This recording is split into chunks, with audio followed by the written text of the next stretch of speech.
Minus B of V. Okay, अब jump करे पर नीचे मैं स्प्रिंग लगा दूं, आर्टिफिशियल काम कर दूं तो वो और ज्यादा जंप करे। तो ये हमारा स्प्रिंग है, इसके साथ मेटल डिस्क मैंने अटैच कर दिया। सो गाइस, इस वीडियो के अंदर हम जो टॉपिक कवर करने वाले, लगभग हम ट्राई करेंगे कि लगभग 99% आज मतलब ऑसिलेशन खत्म कर देंगे। बस एक टॉपिक बचेगा जो ग्राफिकल रिप्रेजेंटेशन है, वो नेक्स्ट लेक्चर में, क्योंकि मुझे उसको अलग तरीके से और अच्छे से समझाना है, इसलिए मैं उसको अलग लेक्चर में बताऊंगा। तो भाई एंगुलर एसएचएम, एंगुलर एसएचएम होता कैसे अगर मैं आपको समझाना चाहूं थोड़ा, तो ये हमारा स्प्रिंग है, इसके साथ मेटल डिस्क मैंने अटैच कर दिया और वो इस तरह से घूम रहा है। और इस तरह से घूमने के टाइम आप सभी को पता है कुछ ना कुछ यहाँ एंगल बन रहा है, और इस तरह से ऐसे घूम रहा है, ऐसे घूम रहा है। तो भाई हमें, जैसे हमने लीनियर एसएचएम का डेरिवेशन फाइंड किया था, उसी तरह से हमें एंगुलर एसएचएम का भी क्या करना है, डेरिवेशन फाइंड करना है। बट एंगुलर एसएचएम को मैं कनेक्ट करता हूं अपना लीनियर एसएचएम के साथ। देखो उसमें क्या था, force is directly proportional to displacement and both are in opposite direction। बस एंगुलर में एंगुलर में फोर्स क्या हो जाता है, टॉर्क हो जाता है, डायरेक्टली प्रोपोर्शनल टू, ये लीनियर डिस्प्लेसमेंट है, एंगुलर डिस्प्लेसमेंट क्या हो जाता है, थीटा। तो भाई हो गया, देखो मैं उसी को कनेक्ट करके बता रहा हूं। फिर उसके बाद प्रोपोर्शनल के साइन को हम हटा सकते हैं, रिप्लेस कर सकते हैं with two sign, first is equal and second is constant. तो भाई ये हो गया हमारा एंगुलर एसएचएम की पहचान। इस पहचान को भूलना मत, समझ में, जैसा आप कहीं भी जाते हो आपसे आईडी कार्ड मांगा जाता है, एंगुलर एसएचएम पूछा गया तो ये बता देना। ओके, ये वाली पहचान आपको पता रहना चाहिए। जैसे हमने फोर्स के अंदर क्या था, हमारा लीनियर एसएचएम के अंदर क्या था, force equal to minus K of x, याद है। और यहां हमने क्या लिखा है, टॉर्क इक्वल टू, और ये हमारा angular constant equal to theta. Clear, अब चलते हैं आगे। Differential equation of angular SHM बहुत सिंपल है गाइस, बहुत ज्यादा सिंपल है। देखो फिर से बात वही, अगर आपको वो वाला याद होगा ना, differential equation of linear SHM याद होगा तो ये आराम से कर लोगे। बस टर्म्स को मतलब चेंज करते जाना है। जैसे torque equal to minus T theta. अब गाइस आपको याद होगा कि हमने फिर force equal to mass into acceleration लिया था, तो फोर्स यहां हो जाता है टॉर्क। चलो मैं दोनों को ऐसा कंपैरिजन करके बताता हूं तो आपको ज्यादा अच्छी तरीके से समझेगा। देखो force equal to minus K of H, ये हमारा लीनियर एसएचएम का था। बट एंगुलर में यही क्या हो जाएगा, torque equal to minus C theta. Okay, पहला ये हमने लिया था, फिर दूसरा हमने लिया था force equal to mass into acceleration, ये लिया था।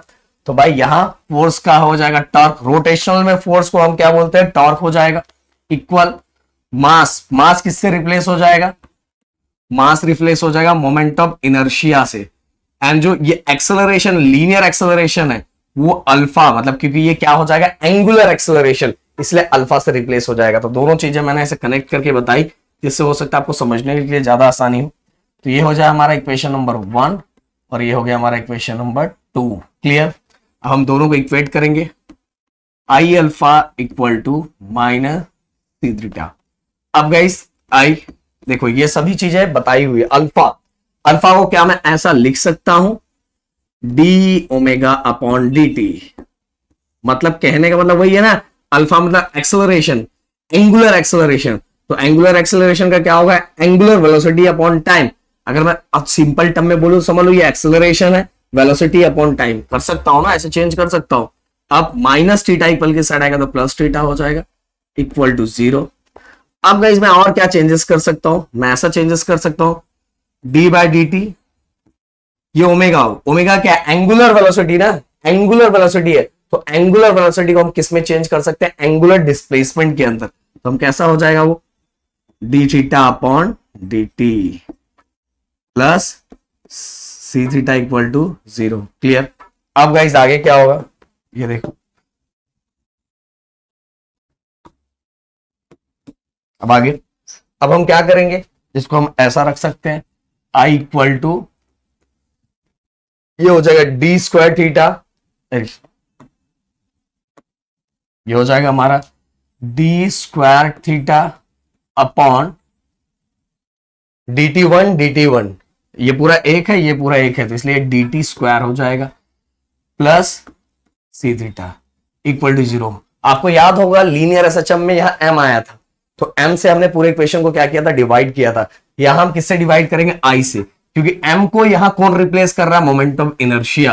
तो I से पूरे इक्वेशन को डिवाइड करेंगे, जैसे डिवाइड करेंगे यहां डिवाइड करेंगे तो आई क्या हो जाएगा, कैंसल। तो ये बचेगा D square theta upon D T square, plus यहां डिवाइड करेंगे तो आई कैंसल, और ये क्या बचेगा, C upon I theta equal to 0 से डिवाइड करेंगे तो 0 ही आएगा भाई, इस तरह से। और ये हमारा जो आ गया यही है हमारा, this is the expression for differential equation of angular SHM. बहुत सिंपल है गाइस, कुछ भी नहीं, बस यहां समझ लो अल्फा को हमने रिप्लेस किया है angular velocity upon time, again इस ओमेगा को हमने रिप्लेस किया है एंगुलर डिस्प्लेसमेंट अपॉन टाइम, फिर इसके हमने D square theta upon D T square किया, फिर इसके बाद जैसे हमने m से डिवाइड किया था तो यहां पूरे इक्वेशन को i से डिवाइड, आई कैंसिल हो जाएगा, यहां आ जाएगा c अपॉन आई और 0 अपॉन आई, तो क्या होगा, 0 हो जाएगा। क्लियर। तो भाई ये हो गया हमारा डिफरेंशियल इक्वेशन। चलो बढ़ते हैं आगे। अगला free vibration and force vibration. और एक मतलब बुक में बहुत सारी चीजें यहां वहां भाई जितना लिखा है ना इतना आप समझ लोगे, आपको पूरी अच्छी तरीके से समझ में आ जाएगा। और मैंने दोनों साइड डिफरेंशिएट कर दिया है जिससे चीजें और आसान हो जाएगी। Free vibration and force vibration. देखो फ्री वाइब्रेशन मतलब समझ लो, फ्री जो है, फ्री मतलब जो वाइब्रेशन खुद से हो रहा है वो फ्री वाइब्रेशन है। जैसे एग्जांपल में बता दूं, मैं झूले को ऐसे झूला मैंने लिया और मैंने छोड़ दिया और वो कंटिन्यू अपने से ऐसे हो रहा है, अपने से क्या हो रहा है, ऑसिलेट हो रहा है, खुद से ऑसिलेट हो रहा है, खुद से ऑसिलेट हो रहा है, तो मैं बोल सकता हूं कि वहां जो वाइब्रेशन हो रहा है वो फ्री वाइब्रेशन हो रहा है। हाँ, अगर गाइस वहां अगर अर्थ पे मान लो ऐसे वहां एयर पार्टिकल्स नहीं होते, ग्रेविटी नहीं होती, कोई अदर फोर्सेस नहीं होते, तो एक बार मैं अगर उसको झूले को जैसा छोड़ूंगा जी, उस समय जितना उसने डिस्प्लेसमेंट कवर किया है उतना डिस्प्लेसमेंट वो बार बार कवर करेगा, क्योंकि एयर रेजिस्टेंस कुछ भी नहीं है, तो कोई इसको रोकने वाला नहीं है, तो सेम मोशन वो बार बार, सेम ऑसिलेशन वो बार बार क्या करेगा, कवर करता रहेगा। और ऐसा अगर कहीं हो रहा है, ऐसा कहीं हो रहा है कि खुद से वाइब्रेट हो रहा है, खुद से चीजें क्या हो रही है, वाइब्रेट हो रही है, तो उसको बोलेंगे फ्री वाइब्रेशन। और अगर मैं फोर्स वाइब्रेशन की बात करूं, फैन, घर में आपके फैन होगा, फैन देखो बड़ा अच्छा ऊपर, मेरा लेक्चर देखते टाइम फैन देखो, फैन देखा आप लोगों ने, तो फैन अगर आप देख रहे हो तो फैन कब चलेगा, जब आपने वहां क्या दिया है, एक्सटर्नली आपने क्या किया, फोर्स दिया, और एक्सटर्नली फोर्स देने के बाद वो क्या हो रहा है, वाइब्रेट होना स्टार्ट हुआ। तो यहां कहां से हुआ, ये आर्टिफिशियल फ्रीक्वेंसी के कारण हुआ, खुद से हुआ क्या, नहीं हुआ। हमने जब फैन चालू किया, इलेक्ट्रिक एनर्जी दी, इसके बाद वो घूमना स्टार्ट हुआ, तब वो वाइब्रेशन होना स्टार्ट हुआ, तो वो वाइब्रेशन को हम क्या बोलेंगे, फोर्स वाइब्रेशन। क्लियर। तो भाई यहां मैंने कुछ मतलब कि डिफरेंशिएट करके रखा हुआ जिससे आपके सभी पॉइंट कवर हो जाएंगे और आपको बहुत अच्छी तरीके से समझ में आ जाएगा दोनों डिफरेंस। सबसे पहले the vibration done on its own, खुद से वाइब्रेशन हो रहा है तो फ्री वाइब्रेशन।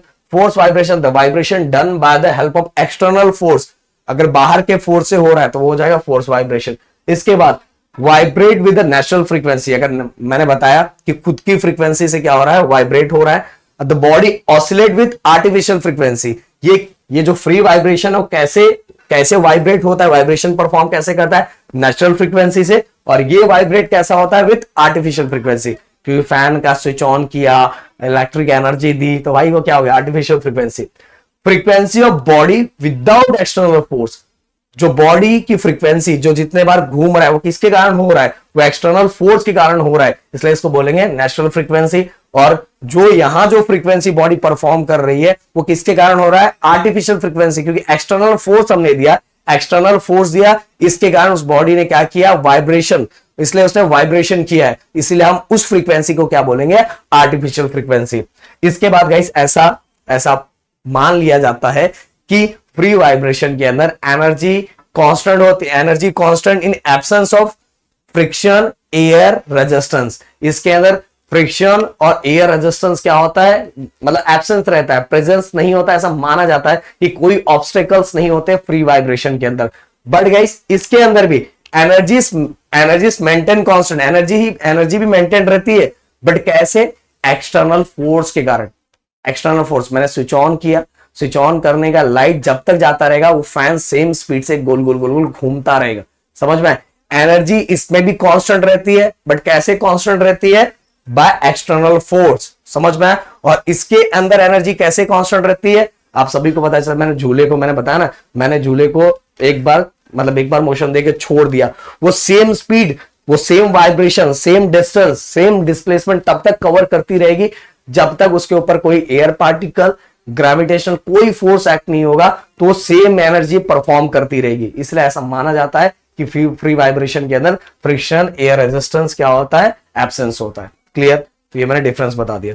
अब रेजोनेंस के बारे में बताऊं तो गाइस कुल मिला के ध्यान से समझो, जब आर्टिफिशियल फ्रीक्वेंसी यहां when artificial frequency of body become equal to natural frequency, दोनों एक दूसरे के इक्वल हो जाते हैं, उस समय बॉडी, जो बॉडी होता है वो मैक्सिमम एम्पलीट्यूड कवर करता है। जो बॉडी होता है वो ऑसिलेट होता है, पर oscillate with the maximum amplitude, तो हम उसको क्या बोलते हैं, रेजोनेंस बोलते हैं। क्या बोलते हैं, रेजोनेंस। जैसे मैं एग्जांपल लूं, एग्जांपल लेके अगर मैं बताऊं कि अगर आपका दोस्त है, उस दोस्त को बोलो भाई जंप करो, जंप करो, अगर वो खुद की फ्रीक्वेंसी से जंप करेगा तो हो सकता है थोड़ा जंप करे, पर नीचे मैं स्प्रिंग लगा दूं, आर्टिफिशियल काम कर दूं, तो वो और ज्यादा जंप करेगा, मतलब वो मैक्सिमम एम्पलीट्यूड कवर करेगा।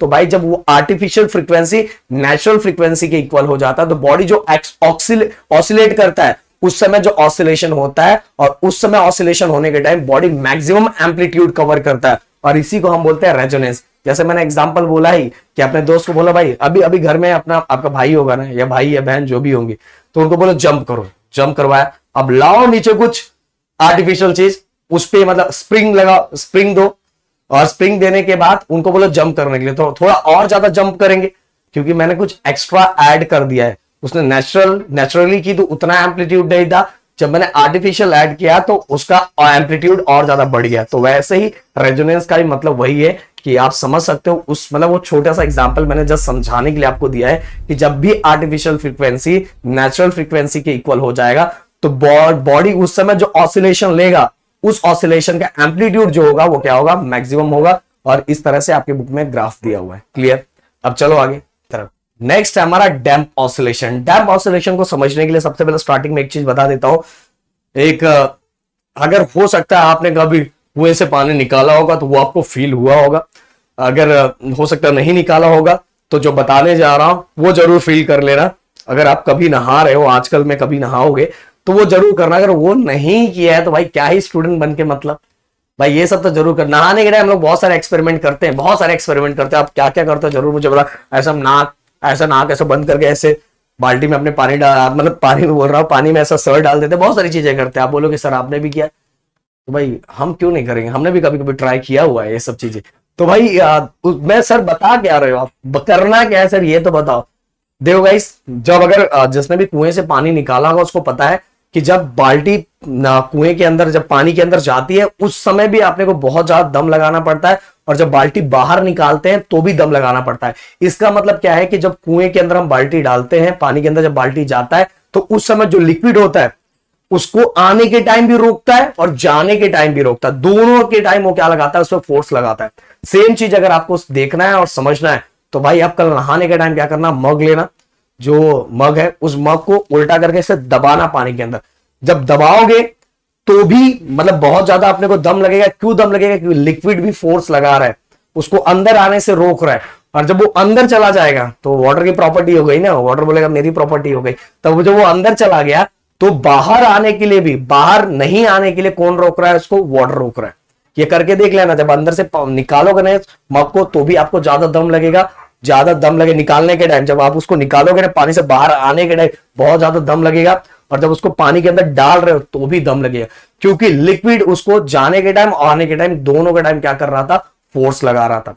तो भाई यहां क्या है सर, डैम्प ऑसिलेशन। तो देखो एकदम डैम्प ऑसिलेशन बहुत सिंपल है, इतना कुछ ज्यादा है नहीं है, बिना मतलब इसको हाइप बना के रखा हुआ है। डैम्प ऑसिलेशन में अगर देखोगे यह एक रिजिड सपोर्ट है जिससे स्प्रिंग अटैच है, और स्प्रिंग से ब्लॉक अटैच है, ब्लॉक के साथ एक मेटल अटैच है, और मेटल के साथ वेन अटैच है। ओके, और ये वेन किसके अंदर है? लिक्विड के अंदर है। हम क्या करेंगे, हमने इस ब्लॉक को ऐसे पकड़ा, उसे घिस दिया।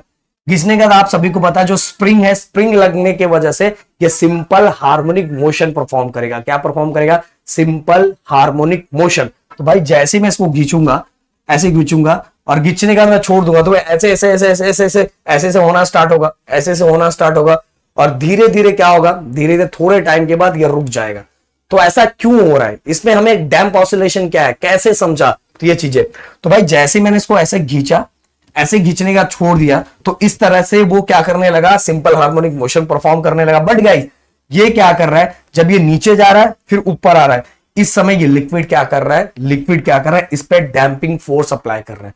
क्या अप्लाई कर रहा है, डैम्प फोर्स अप्लाई कर रहा है। और धीरे धीरे आप कुछ टाइम में देखोगे कि ये इसको, क्योंकि वो बाहर जा रहा है तो भी रोक रहा है, अंदर आ रहा है तो भी रोक रहा है, और बार बार रोकने की वजह से पहले जब मैंने ब्लॉक को खींचा था तो उसने मैक्सिमम एम्पलीट्यूड कवर किया था, क्योंकि मैंने खींचा था मैक्सिमम एम्पलीट्यूड कवर किया था, और जैसे ही मैंने छोड़ दिया और धीरे धीरे ये नीचे डैम्पिंग फोर्स लगने के कारण धीरे धीरे धीरे जितना पहले कवर किया था उसके कंपैरिजन में धीरे धीरे धीरे धीरे वो एम्पलीट्यूड उसका क्या हो रहा है, कम होता जा रहा है। और ये जो एम्पलीट्यूड कम होता जा रहा है, क्यों कम हुआ, because of damping force, because of damping force. और इसी यही जो एम्पलीट्यूड धीरे धीरे डिक्रीज हो रहा है, इसी को हम बोलते हैं डैम्प ऑसिलेशन।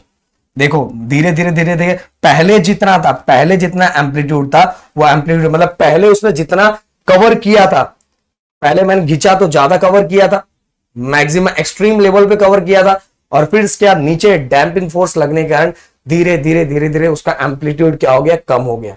और एम्पलीट्यूड कम हो गया और इसी को हम बोलते हैं डैम्प ऑसिलेशन। क्या बोलेंगे, डैम्प ऑसिलेशन।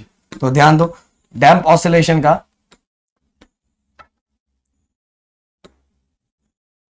ये देखो, oscillation in which amplitude goes on decreasing gradually with respect to time. धीरे धीरे टाइम के साथ ऑसिलेशन क्या होगा, डिक्रीज होने लगेगा। बुक में दूसरी तरह से बनाया हुआ है पर मैं इस तरह से आपको बना के दूंगा। पहले उसने मैक्सिमम एम्पलीट्यूड कवर किया, पहले मैक्सिमम एम्पलीट्यूड कवर किया, फिर धीरे धीरे धीरे धीरे धीरे धीरे धीरे धीरे धीरे धीरे कम होता चला गया। क्योंकि पानी जो नीचे लिक्विड है, पानी कंसिडर नहीं करता हूं, मान लो कोई लिक्विड है, वो क्या कर रहा है, उसको बाहर जाने से भी रोक रहा है, अंदर आने से भी रोक रहा है, और सिंबल से बार बार रोकता रहेगा तो धीरे धीरे उसकी स्पीड क्या हो जाएगी, कम हो जाएगी। मतलब जो उसका एम्पलीट्यूड है धीरे धीरे क्या हो जाएगा, कम हो जाएगा, और इसी को हम बोलते हैं डैम्प ऑसिलेशन। तो चलो इससे रिलेटेड जो डेरिवेशन है वो करेंगे। तो क्या डेरिवेशन है, सबसे पहले इसके अंदर मैं अगर टोटल फोर्स की बात करूं, टोटल फोर्स की बात करूं तो दो फोर्स लगाएगा इस। सबसे पहले अगर मैं पहले फोर्स की बात करूं तो जो सिंपल हार्मोनिक मोशन है उसका वाला, देन इसके बाद डैम्प वाला, डैम्प फोर्स, डैम्प्ड। ओके, अब गाइस आप सभी को फोर्स का फॉर्मूला पता है, मास into acceleration. Simple harmonic motion के फोर्स का फॉर्मूला पता है, आप सभी को पता ही है। क्या होता है, ये होता है ना, यहां मैं लिख के दिखाता हूं, ये वाला लीनियर सिंपल हार्मोनिक मोशन वाला स्टार्टिंग वाला पहला लेक्चर आपने देखा ही होगा मेरा, और नहीं देखा तो प्लीज जाके देखो। प्लस और डैम्प फोर्स, डैम्प फोर्स देखो, जितना ज्यादा हम फोर्स देंगे उतना ज्यादा, जितना ज्यादा हमने फोर्स दिया उतना ज्यादा वेलोसिटी बढ़ रही है, और जितना ज्यादा फोर्स लगेगा उतना ज्यादा धीरे धीरे वेलोसिटी, जितना ज्यादा फोर्स लगेगा उतनी ज्यादा वेलोसिटी कम होगी, जितना फोर्स उतनी वेलोसिटी कम, जितना फोर्स लगाया उतना वेलोसिटी भी क्या हो रहा है, कम हो रहा है। मतलब कहने का मतलब क्या है, damp oscillation is directly proportional to velocity and both are in opposite direction. समझ में, जितना फोर्स लगाया जा रहा है उतना ही वेलोसिटी कम हो रहा है, जितना फोर्स लगाया जा रहा है उतना ही वेलोसिटी कम हो रहा है, इसलिए दोनों साइड क्या है, वो डायरेक्टली प्रोपोर्शनल है। तो भाई यहां अगर मैं इसको थोड़ा और सॉल्व करना चाहूं, जब भी प्रोपोर्शनल के साइन हटाते हैं तो दो चीजें लगती है, इक्वल और कांस्टेंट, इक्वल और कांस्टेंट। तो ये हो गया damp force equal to minus B equal to V, minus B equal to V, बस मैं यहां पुट कर दूंगा minus B of V. Okay, अब क्या हो जाएगा, minus K of X plus minus minus. अब क्या करेंगे, सबको एक साइड ले लेंगे,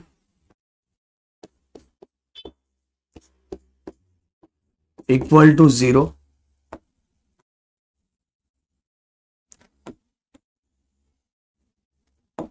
अब ध्यान दो, अब देखो ये इक्वेशन बार बार हुआ इसलिए कोई अब बार बार नहीं करवाएगा।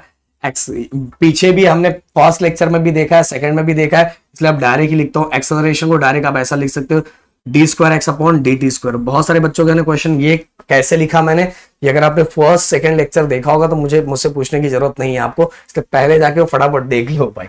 अब वेलोसिटी, ये डैम्प ऑसिलेशन का जो मैंने किया हुआ है वी, वेलोसिटी को मैं ऐसा भी लिख सकता हूं, डिस्प्लेसमेंट अपॉन टाइम, लिख दिया। अब ये तो ऑलरेडी, ये वाला जो बचा ये ऑलरेडी डिस्प्लेसमेंट में है, उसको चेंज करने की जरूरत नहीं है, इक्वल टू 0। तो यही गाइस, यही है हमारा डैम्प ऑसिलेशन का एक्सप्रेशन। क्लियर? बस भाई ये याद रहेगा, damping force is directly proportional to velocity and both are in opposite direction. Directly proportional कैसे, मैंने बता दिया, जितना ज्यादा फोर्स लगाया जाएगा लिक्विड द्वारा, उतना ही वेलोसिटी क्या होगा, डिक्रीज होगा। जितना फोर्स लगा रहे उतना ही डिक्रीज हो रहा है। तो भाई दोनों क्या है, डायरेक्टली प्रोपोर्शनल, और दोनों एक दूसरे का अपोजिट डायरेक्शन में रहते हैं, इसलिए हमने वहां क्या लगा दिया, माइनस, और वहां जो कांस्टेंट है वो बी है। फिर इसके बाद हम दूसरे साइड लेके गए तो माइनस किसमें और प्लस में। फिर हमने डिफरेंशिएट किया, एक्सेलरेशन को डिफरेंशिएट करेंगे तो D square upon D T square आएगा, वेलोसिटी को डिफरेंशिएट करेंगे तो डिस्प्लेसमेंट अपॉन टाइम आएगा। और भाई ये तो ऑलरेडी डिस्प्लेसमेंट में, तो उसको चेंज करने की जरूरत नहीं है। तो भाई यहां लगभग देखा जाए तो पूरी तरह से चैप्टर खत्म हो गया। बस एक चीज बचा हुआ है, क्योंकि वो बीच का मैंने करवाया नहीं था, मेरे दिमाग में था कि लास्ट में करवाऊंगा ग्राफिकल रिप्रेजेंटेशन, तो नेक्स्ट लेक्चर में करवाने वाला, और इससे तुम्हारा चैप्टर पूरी तरह से खत्म। तो चलो मिलते हैं नेक्स्ट वीडियो में। Thank you so much guys, जय हिंद दोस्तों।